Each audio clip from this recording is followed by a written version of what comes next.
الحمد للہ وکفا وسلام علی عباده الذین اصطفى اما بعد فاعوذ باللہ السمیع العلیم من الشیطان الرجیم بسم اللہ الرحمن الرحیم ومن یوق شح نفسه فاولئک هم المفلحون وقد قال تعالی فی مقام آخر واحضرت الانفس الشح وان تحسنوا وتتقوا فان اللہ غفور رحیم وقد قال تعالی فی مقام آخر وجعلنا فی قلوب الذین اتبعوه رأفا ورحمہ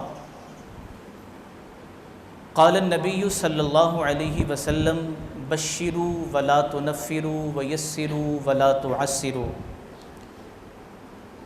وفی روایت اخرى انما بعثتم میسرین ولم تبعثوا معسرین رواہ البخاری وفی روایت اخرى ان اللہ رفیق یحب الرفق فی الامر کلہ رواہ مسلم والبخاری۔ میرے واجب الاحترام قابل صد احترام بزرگان ملت، میرے نوجوان دوستوں، اور اس جدید مواصلاتی ذریعہ کے سبب سے سننے والی اسلامی مائیں بہنیں، دیگر ناظرین و سامعات دنیا بھر میں جو ہمیں سنیں گے دیکھیں گے، سبھی کی خدمت میں ہے واجب الاحترام آج کی گفتگو کا عنوان ہے مزاج میں اعتدالی۔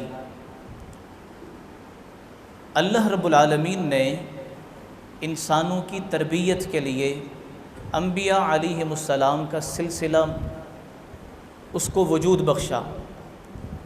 انبیاء علیہم السلام کا جو سلسلہ قائم کیا، اس سلسلے کا بڑا مقصد انسانیت کی تربیت۔ اللہ کریم نے ہمیں ایسے نہیں چھوڑا بلکہ اپنے پیغمبروں کے ذریعے تربیت فرمائی۔ لقد ارسلنا رسلنا بالبینات وانزلنا معهم الکتاب والمیزان لیقوم الناس بالقسط وانزلنا الحدید فیہ بأس شدید ومنافع للناس۔ سورہ حدید کی یہ آیت ہے کہ ہم نے بھیجا ہے پیغمبروں کو واضح دلائل دے کر، ان کے ایویڈنس کو کوئی دنیا کی عدالت نہیں جھٹلا سکتی، کوئی دنیا کی طاقت انہیں نہیں جھٹلا سکتی۔ وہ اتنے واضح معجزات ہیں، اتنے واضح دلائل ہیں۔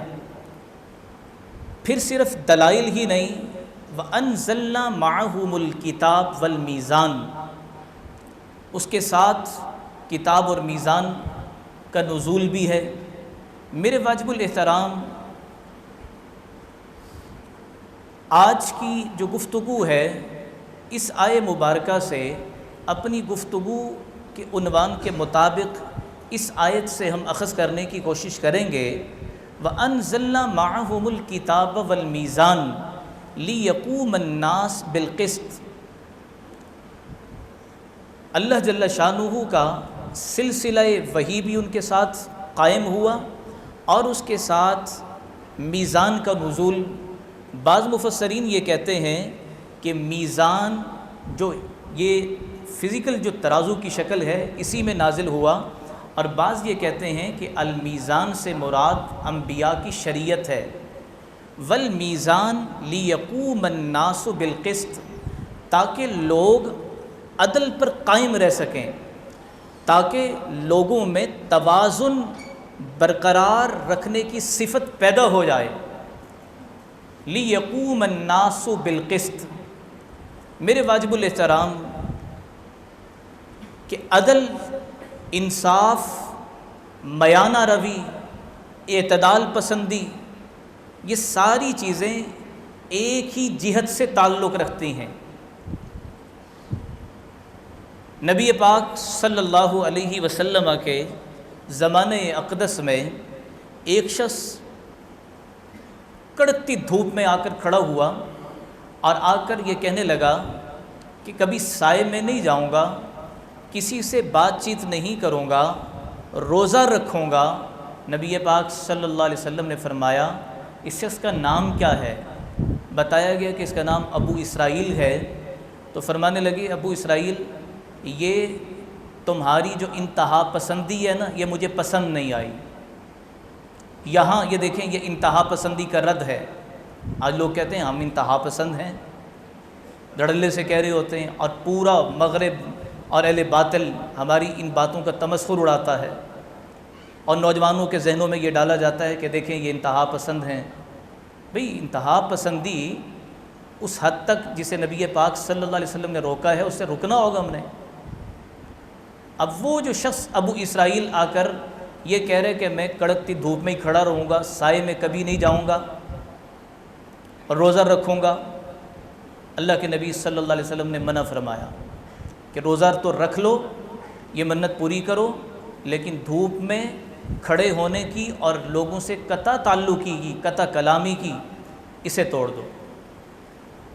یہ جس معاشرے میں ہم رہتے ہیں، اللہ کریم مجھے وہ زبان، وہ تاثیر، وہ اسلوب عطا فرمائے کہ جو پر اثر ہو، اور جو میں گفتگو کر رہا ہوں اللہ سب سے پہلے مجھے اس عمل کی توفیق عطا فرمائے، وگرنہ کہنے کو اور لائبریریاں بھری پڑی ہیں، اور اب تو یہ موبائل نامی آلہ جس میں سمندر سمٹ کے آ گئے ہیں، ہر وقت تقریباً ہر ایک کے پاس ہوتا ہے۔ اصل چیز یہ جو بیان جمعہ ہے نا، یہ ہے باہمی تبادلہ خیال اور تربیت کا موقع ہے۔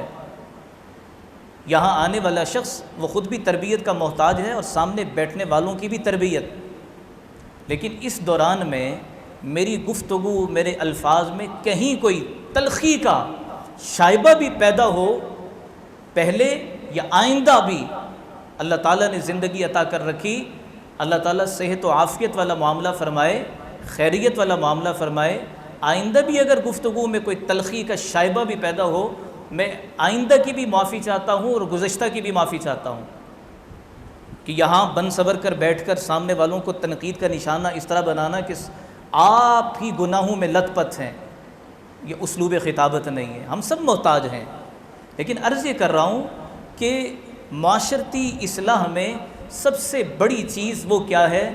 میانہ روی ہے، اعتدال پسندی ہے۔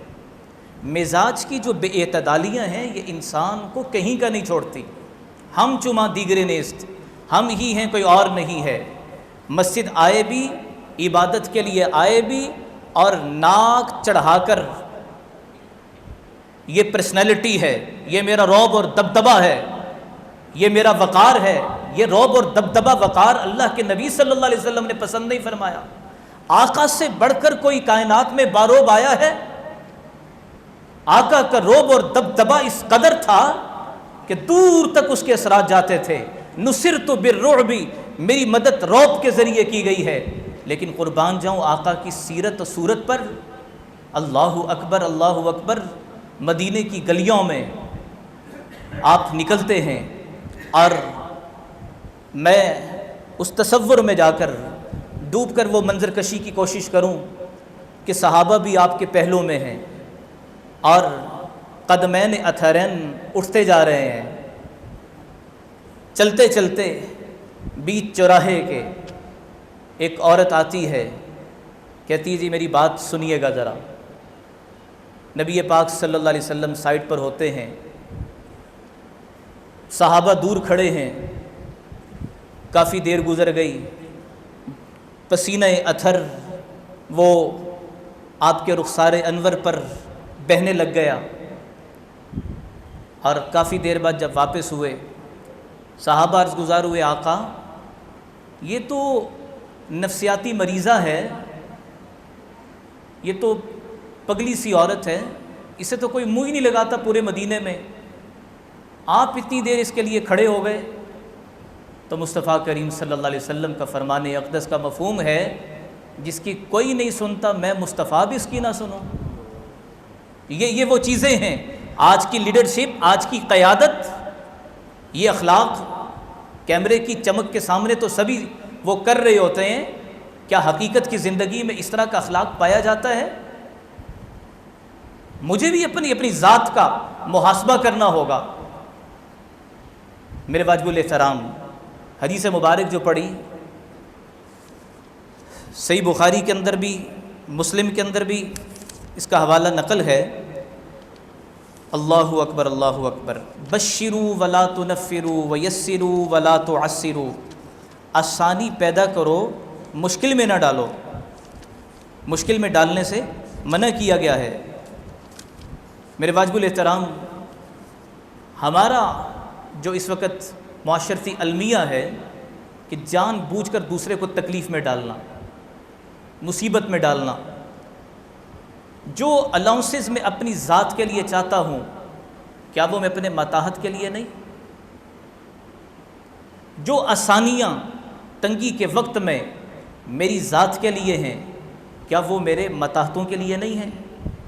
یہاں یہ عرض کر دوں کہ میری گفتگو سے کوئی یہ نتیجہ مت اخذ کرے کہ کسی بھی ادارے کو چلانے والا سربراہ وہ روب اور دبدبہ چھوڑ دے، کہ جی گفتگو سے تو یہی ہے کہ بھئی بیچ میں گھل مل جاؤ اور بالکل ایسا ہو جائے کہ پتہ ہی نہ چلے تاکہ اگلے دن ادارے کا بیڑا غرق ہو جائے۔ یہ ہرگز نہیں۔ اس کے لیے تو سیدنا فاروق اعظم رضی اللہ تعالیٰ عنہ کی مثال ہے کہ آپ پرامن لوگوں کے لیے آپ کا معاملہ کیا ہے، اور جو غلط روش پر چلنے والے ہیں ان کے لیے آپ کا معاملہ کیا ہے۔ بہرکف حدیث مبارک کیا ہے؟ بشروا ولا تنفروا ویسروا ولا تعسروا، آسانی پیدا کرو، خوشخبری دو، نفرت نہ پھیلاؤ۔ یہ چار اصول چار پوائنٹس ہیں، یہ ذہن میں رکھیے گا۔ خوشخبری دینی ہے اور آسانی میں یعنی ماحول کو بنانا ہے، مشکل میں نہیں ڈالنا۔ یہاں تو ایک چھوٹے سے کام کے لیے اگر پہنچا جائے نا کسی دفتر وغیرہ میں، اتنی مشکلوں میں ڈال دیتے ہیں کہ سائل کہتا ہے کہ یار پھاڑ میں جائے سارے میرے کام، میں اس مصیبت سے کیا مطلب وہ کروں۔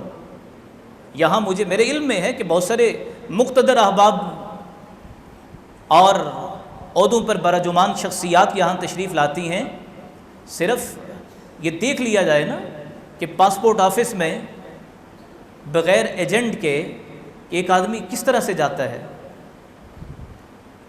میں کہنے میں 100% میں اپنے آپ کو دوست سمجھ کے بھی نہیں کہہ رہا، لیکن ذاتی تجربے سے جو گزرا ہوں وہ عرض کر رہا ہوں کہ کتنا ظلم کیا جاتا ہے اس عوام کا۔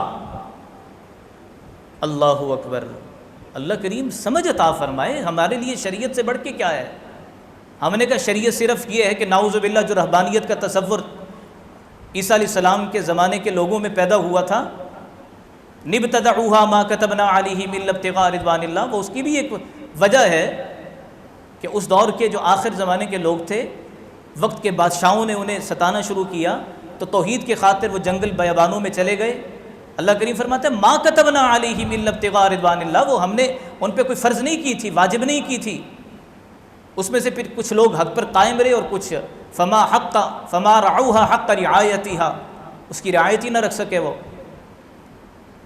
آج کے دور میں اگر میرے معاملات ٹھیک نہیں ہیں، میرے معاملات ٹھیک نہیں ہیں، میری یہ دستار اور جبہ مجھے رب کے ہاں بخشوانے کا ذریعہ نہیں ہے، میرے منہ پر تیوری 12 کیا 14 بجائے ہوئے میں یہ کہوں کہ اللہ کی بارگاہ میں برگزیدہ ہو جاؤں گا، میرے سجدے کے نشان مجھے پار کروا دیں گے مخلوق خدا کے ساتھ ظلم کر کے۔ حدیث کے ان 4 پہلوؤں کو سامنے رکھا جائے تو ایک مکمل شخصیت تشکیل وہ جو ہے نا وہ پاتی ہے۔ بشروا ولا تنفروا ویسروا ولا تعسروا،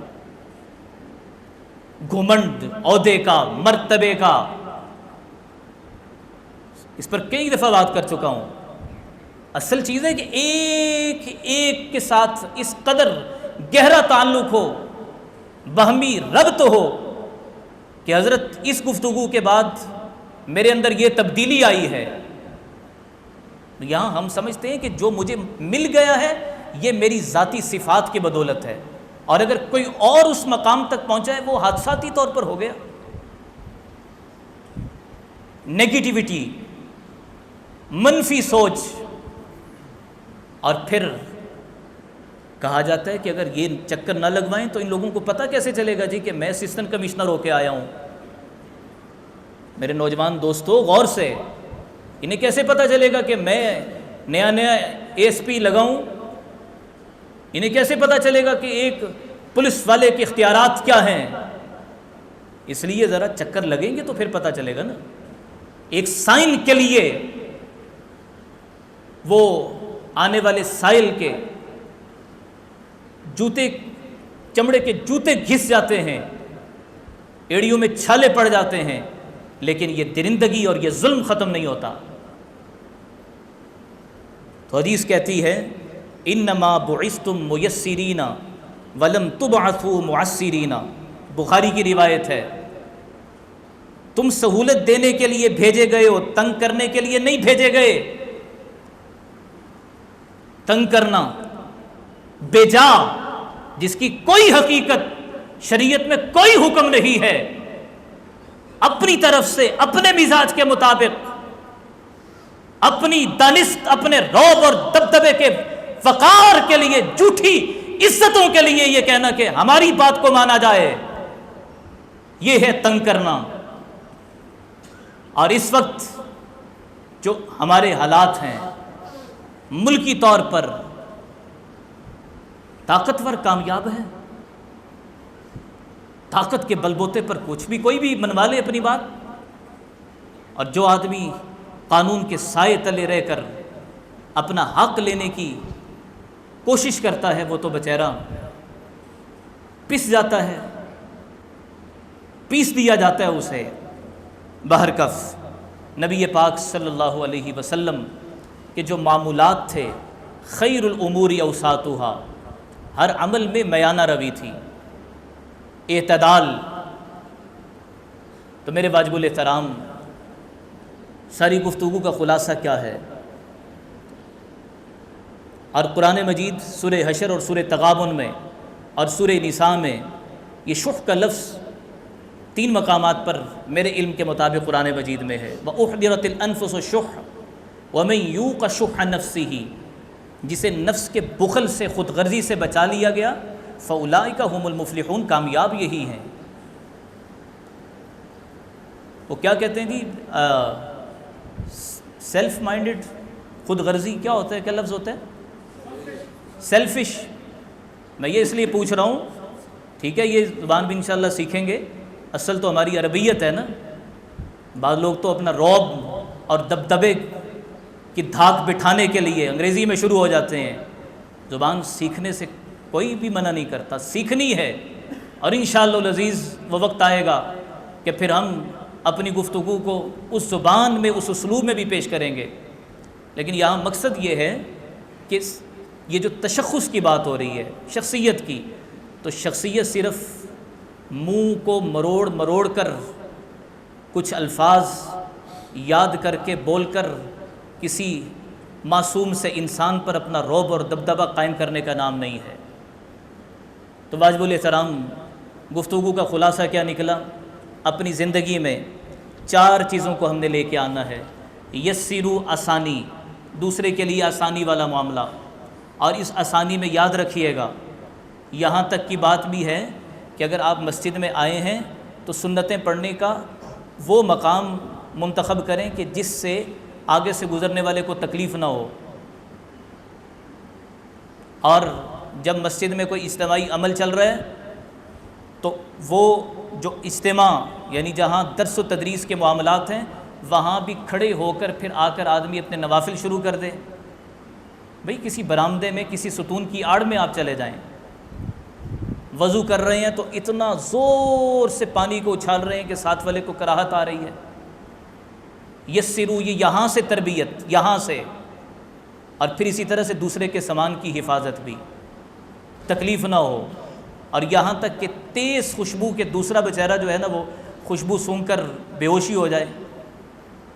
اور یہ بھی نہیں کہ اتنی اسمیل آ رہی ہو کہ ساتھ والے کو گھن آنے لگے. اس لیے جمعے کے دن نہا کر آنا. پڑھے لکھے لوگ بیٹھے ہیں، میرے بزرگوار بیٹھے ہیں، میرے نوجوان باشعور دوست بیٹھے ہیں. یہاں صرف آپ ہی سے مخاطب نہیں ہوں، اس کے ذریعے دنیا بھر کے لوگوں سے مخاطب ہوں. اس لیے اگر یہ آئے کہ ہمیں کہہ رہے ہیں نہیں بھائی میں اپنی ذات کو بھی مخاطب ہوں، ٹھیک ہے نا۔ شروع میں معذرت بھی کی تھی کہ اشارتاً کنایتاً بھی کوئی چیز آپ نے اپنی طرف اس طرح سے نہیں لینی، آپ تو میرے محسنین میں سے ہیں، اللہ آپ کو جزائے خیر عطا فرمائے۔ بہت سارا سمندر اس وقت جو ہے نا وہ جیسے کہتے ہیں کہ آمد ہو رہی ہے، لیکن وقت کی قلت پیش نظر ہے، ہم نے اپنے وقت پہ انشاءاللہ سارے معمولات کو سر انجام دینا ہے۔ یہ بھی جو ہے نا مینرز میں سے ہے، یہ بھی آداب میں سے یہ چیزیں ہیں، بلا وجہ کی جو ہے نا وہ تاخیر پسندیدہ نہیں ہے۔ پھر ایک حدیث بھی نقل کر دوں، ان اللہ رفیق یحب الرفق فی الامر کلہ، بخاری اور مسلم کی روایت ہے، اللہ نرم خو ہے، ہر معاملے میں نرم رویے کو پسند کرتا ہے۔ اب یہ حدیث اگلے جمعے تک میں نے اپنی ذات میں نے اس حدیث کے آئینے میں اپنی ذات کو دیکھنا ہے، کہیں میں ترشرو تو نہیں ہوں، سخت تو نہیں ہوں۔ ہاں یہ یاد رکھیے گا، کبھی کبھی کی لہجے میں تلخی آ جائے، اگر سختی آ جائے تو وہ دنیا کے طاغوت کے لیے ہوگی، دنیا کے کفار کے لیے ہوگی، اور معاشرے میں فساد پھیلانے والوں کے لیے ہوگی، ٹھیک ہے نا۔ یہ خطابت کا ایک حصہ بھی ہوتا ہے۔ دوسری روایت کیا ہے، میں یحرم الرفق یحرم الخیر، جو آدمی خیر سے محروم کر دیا گیا، وہ نرمی سے محروم کر دیا گیا، ہر خیر سے محروم کر دیا گیا۔ تلخی اور بس باس کا آرڈر ہے یوں کر دینا ہے چاہے جو بھی ہو، ہرگز ایسا نہیں ہے۔ نبی پاک صلی اللہ علیہ وسلم کی حیات طیبہ سے یہ نہیں ملتا۔ اور شروع میں عرض کیا تھا کہ اس نرمی کا یہ مطلب نہیں ہے کہ نظام تباہ ہو جائے، اس نرمی کا مطلب یہ ہے کہ جو آدمی اپنا کام کر رہا ہے وہ مزید بڑھ چڑھ کر اس کو حوصلے ملیں باس کی طرف سے، اور جو غلط کر رہا ہے اس کی سرزنش یا اسے پوچھ گچھ اس کا حق بھی تو ہے، اس کا حق بھی اسے حاصل ہے۔ اس لیے توازن گفتگو کا یہ ہے کہ ہم مزاج میں اعتدال کو لے کر آئیں اور باہمی محبتوں کو پروان چڑھائیں، باہمی رشتوں کے تعلقات کو نبھانے کی کوشش کریں، اور جب یہ کریں گے تو اللہ کریم کا وعدہ ہے کہ تمہاری زندگی گلے گلزار کر دوں گا۔ من عمل صالحا من ذکر او انثی وهو مؤمن فلنحینہ حیاتا طیبہ۔ اللہ کریم سے دعا ہے کہ اللہ تعالیٰ اس کی حقیقت ہمیں نصیب فرمائے۔ وما علینا الا البلاغ المبین۔